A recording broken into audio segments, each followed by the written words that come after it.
Bangladesh পলায়নপর cricket খেলেছে, বাংলাদেশ পিঠ বাঁচিয়ে পালিয়েছে।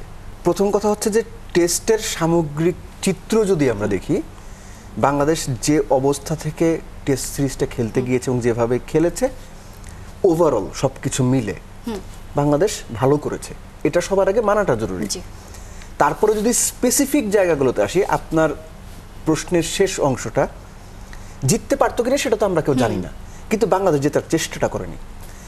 এটা আমাদের কাছে স্পষ্ট যে বাংলাদেশের প্লেয়াররা, এর আগেও আমরা দেখেছি, এখনকার প্লেয়ারদের মধ্যে বা এখন সিনিয়র তাদের মধ্যে দেখছি, তাদের মধ্যে না ব্যক্তিগত মাইলস্টোন ছোঁয়ার যে প্রবণতা, দল এবং দেশের স্বার্থটা গৌণ করে দেখা, আনফর্চুনেটলি এই প্র্যাকটিসটা আমরা আগেও দেখেছি, এখনও দেখতে পাচ্ছি।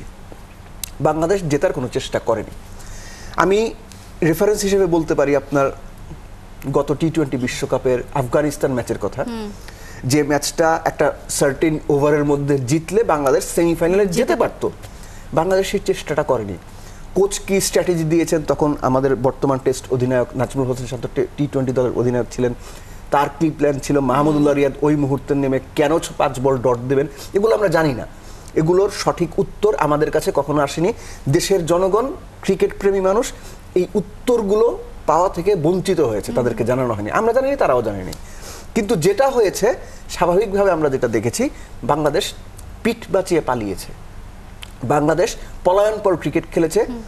বড় দলগুলো যে সাহসিকতার পরিচয় দেয়, শুধুমাত্র পারফরমেন্স না, মানসিকতাতেই বাংলাদেশ যে যোজন যোজন পিছিয়ে আছে সেটা প্রুফ করেছিল টি-20 বিশ্বকাপের ওই ম্যাচে আফগানিস্তানের বিপক্ষে সেমিফাইনাল খেলার চেষ্টাটুকু না করে। সেটারই একটা 1 বছর পরে রিপিটেশন আমরা দেখলাম ঠিক গল টেস্টে।